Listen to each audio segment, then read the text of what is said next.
Bray Studios are completely different from the formidable concrete buildings that house most film productions.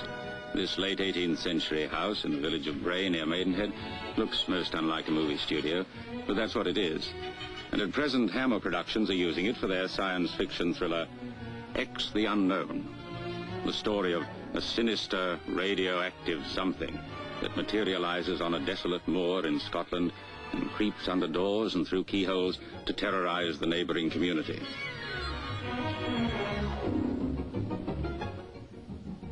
Bray Church, where the famous Vicar of Bray used to preach, will be representing a Scottish kirk in the film.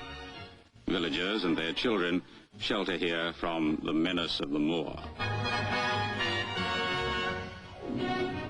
X the Unknown is being directed by Leslie Norman, who made that interesting thriller The Night My Number Came Up.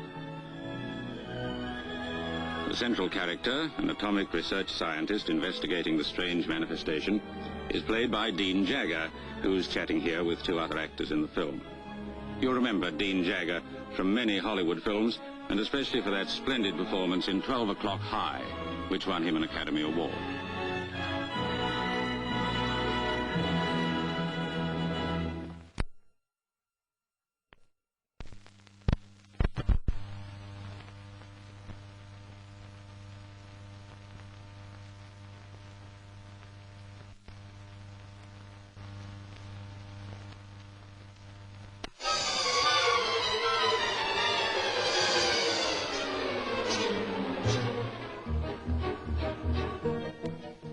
At Elstree Studios, the wild warriors are gathering for Tarzan and the Lost Safari.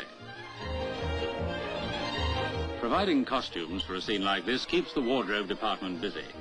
It's Eileen Sullivan's job at present to keep up a supply of colourful feathers to bedeck the warriors.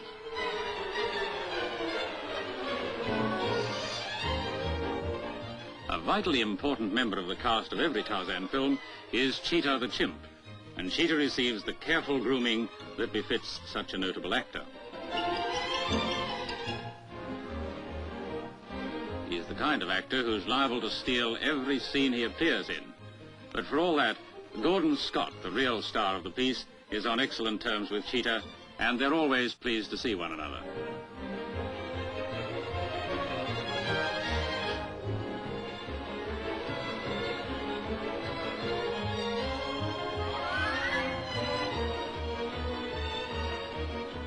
The makeup man deals with all kinds of faces. The one he's working on now makes quite a change from Cheetah. This face belongs to Bette St. John. For her part of a sophisticated American girl who gets lost while on safari in Africa, she has to look less glamorous than usual.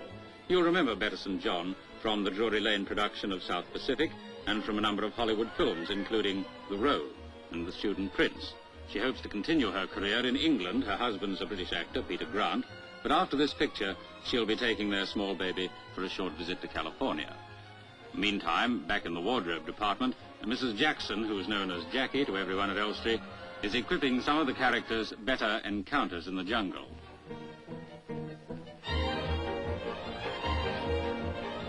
They include this sinister witch doctor who's trying on his coat for size and rehearsing a savage twirl or two before returning to the set of this solar production, Tarzan and the Lost Safari.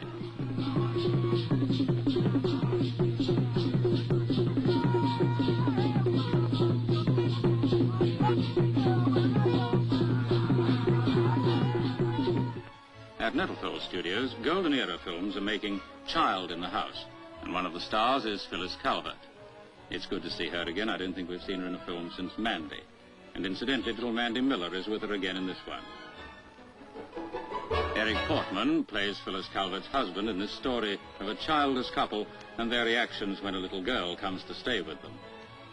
On the left is S.J. Ward from the Midlands, who's backing the film.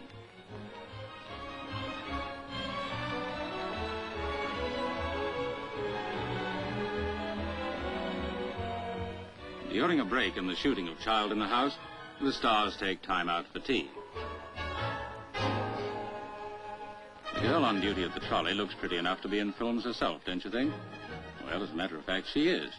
Her name's Jeanette Pierce. She's 18, and she hails from Somerset.